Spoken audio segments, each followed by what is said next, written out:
I've been playing the new Teenage Mutant Ninja Turtles game, Shredder's Revenge, and it's a blast. It immediately transported me back to playing Turtles in Time on Super Nintendo, and I want to talk about it with you.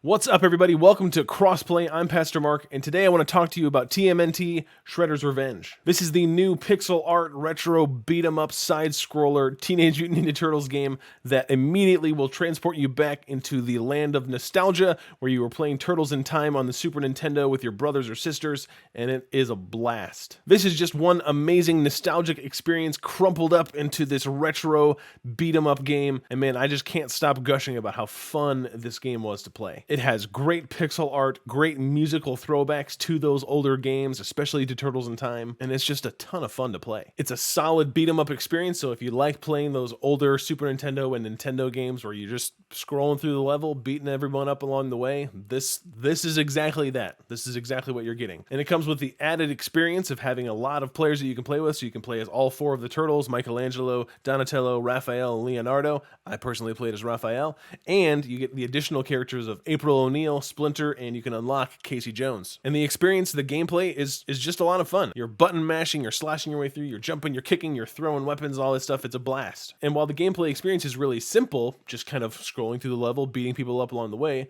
it does start in a really weird way where as you start the story mode or the arcade mode, it kind of presents you with this tutorial with 21 pages of content to go through. And so you're learning these different moves and combos and button combinations. And I think that's why the older experiences probably hold a little bit of a higher place in my heart, just because it doesn't start with this tutorial of 20 plus pages that you have to work through. And yes, you can skip it, but still, it's just a weird way to start off the game where it's like, why don't you just teach me that in the level rather than just showing me 20 pages of notes to work through. And while the gameplay experience is really similar to the old Nintendo and Super Nintendo Teenage Mutant Ninja Turtle games and those old beat 'em ups, there is some added stuff in here which I actually really enjoyed. There's collectibles that you can get through each level, secret characters that you have to find, and then you collect these collectibles for them as you're working through the level. So that is a lot of fun. I did enjoy that. But really, the core fun of this gameplay is in playing it with other people. So the first time I played it through, I just played it through by myself. I wanted to get the solo experience of what the game is like by itself,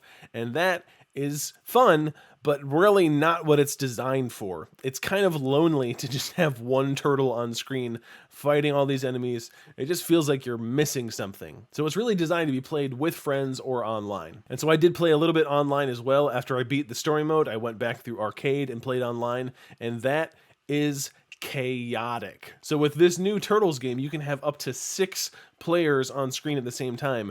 And that might sound really exciting, but to me, that robbed me of all the fun because you can't tell what's happening, because as they add players, they also add enemies for those players to fight. So it's not like if you have 2 players or 6 players, the same amount of enemies are on screen. No, if you have 2 players, you have a certain amount of enemies. If you have 3 to 4 players, you have a certain amount of enemies. And then if you have 6 players, the screen is flooded with enemies for you to fight, which at first was kind of fun. And then I just found that I was dying over and over and over again because I couldn't see where my character was. So if that sounds fun to you, have at it.